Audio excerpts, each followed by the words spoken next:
So my talk is going to be on, as you can see, building a simple search function in Rails. And when I was doing Nomster a while back, uh, I had thought as I was finishing it up, I thought the perfect thing that it would need would be a search box. So I did a little research and looked around and found some gems and some other sites that had code, and it looked pretty doable. But at that point, I didn't really feel up to the task, so I put it aside. And so this is perfect that this topic was on the website, and I could pick it up and figure it out. So I started to think, what criteria, because I wanted to limit it, definitely wanted it to be a simple search functionality. So I came up with some criteria for that, and of course I already mentioned I was going to use it in the Nomster app. It would be a simple keyword search. The users would enter the keywords, and of course the search would do what searches do and share the matches to the user and alert the user if there were no matches. And I wanted to have the search form show up in the nav bar on every page, which is pretty standard. And I wasn't going to use any Ruby gems.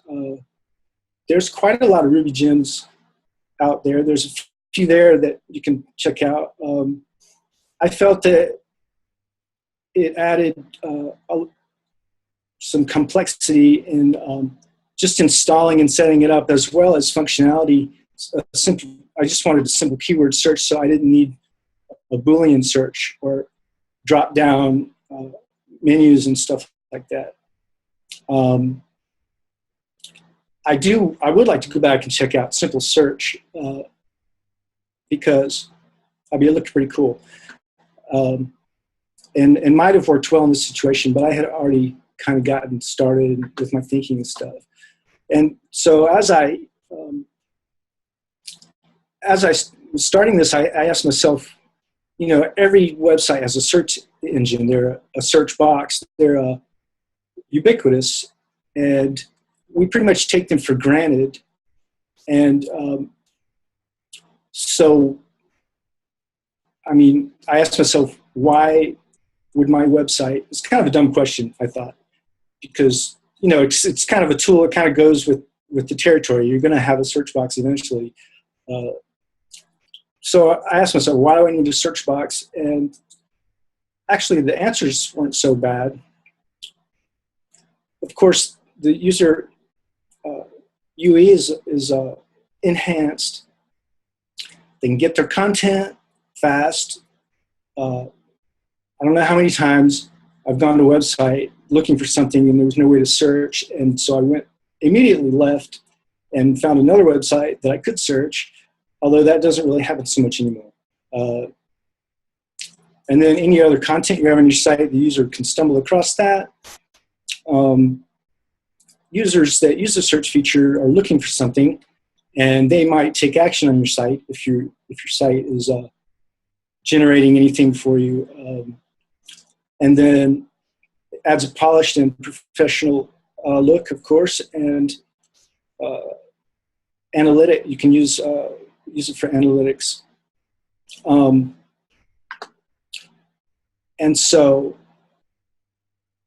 this code right here, there's a mistake on this page, but I won't point it out. And this is pretty representative of the type of code that I found out there on the internet. There's some variations, but it's basically all the same. And I was going to talk about this, but I figured I would just go right to the app and talk about that code because that's what's relevant.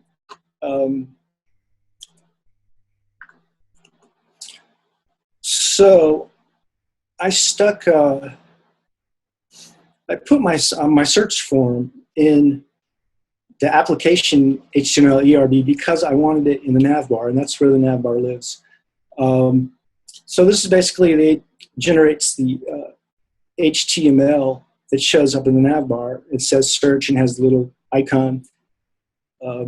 I've done some Bootstrap styling on it because Bootstrap was part of the project.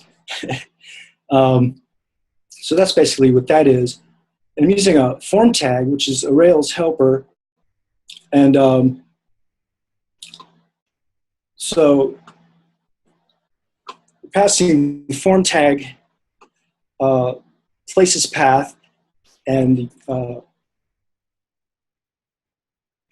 the get request and excuse me, and places path the get request. Yeah, and it's going to trigger the index action in the controller. And this is pretty much the meat of all this code right here. The rest of this stuff really is there to make it look good. This text field tag search makes sure that the search parameters stay in the text box when the results page shows up, because that looks good. And of course, there's a placeholder, and then I have my button, and that's that. So the index action is triggered. It basically runs a search. I mean, it tests for if it's a search or not. So if it's a search, it's going to run this code and pass the parameters. What I'm actually searching for are the name fields in the database, description, and address in the database. And I think I had to add address to make it work. It wasn't in there. I'm not sure. But so we go to the model, and here's our search method. This line 12 right here is PostgreSQL stuff, and this, let's see.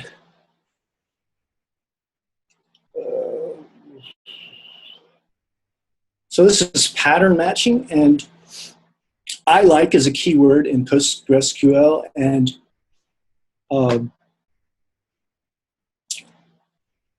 it's basically looking for patterns in your search parameters.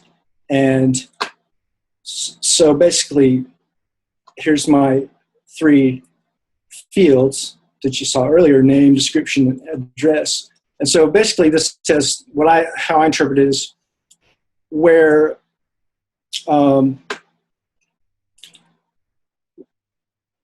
this sort of matches, because I like is case insensitive. Where this sort of matches, name, then it's a match. This question mark, I wasn't really going to talk about that because I'm not sure what it is. I think it's some sort of security feature or something, but I don't know. And as you can see, I have places for the parameters for each one of the fields, and these percent signs are wildcards, so that if you're searching, Nomster's a food app, right? So if you're searching for burgers or hamburgers or burgers, and there's hamburgers, it will return the burger result. It's a new term. And so back to the places controller, and if it was indeed a search, it's going to print out our search results just like before, by order of name, using Cominari. This app using Cominari, 5 results per page. And as you notice, I use the index. I would have liked to have made a separate search view, but I never got around to that. And but having a model or a controller and a search view might have taken some of the code out of this controller, or out of this part of it right here. So if there's no search, of course, this was the original line that was in there from the original app, and it's going to display the results, 5 per page. by name. So that's pretty much it.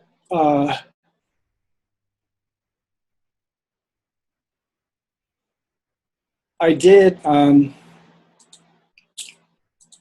there's an alert message that I put in the index page. We'll just go in whatever view I use to display my results. And so it's no big deal. It's just a sentence that says, that doesn't match. And so with that, I'll just demo the Nomstrat for you. Here's my search box. And so I could search, it's lowercase, so it's case insensitive, hence the I like. See right now these are ordered by name. When and if it refreshes,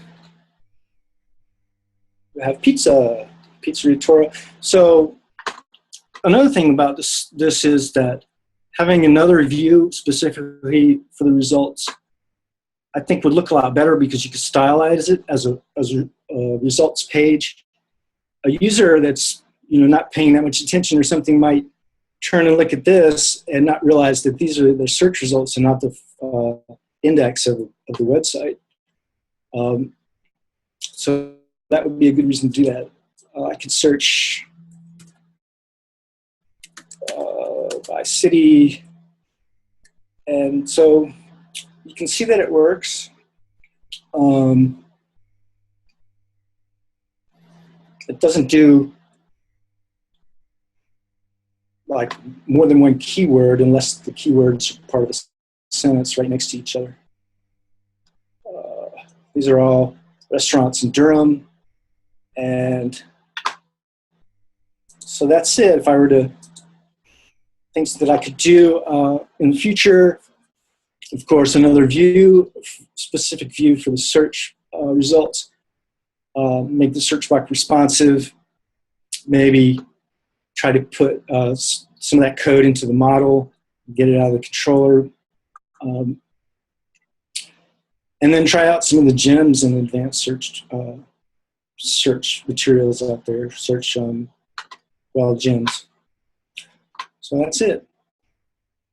Really cool stuff, Ernie. I've written code that looks exactly like that, like so many times. Like the way that you set that up was just like perfect, using the index action to deal with the sort of like searching behavior and querying that stuff. It's really a super common pattern, even though you kind of pointed out you could move it into its own view.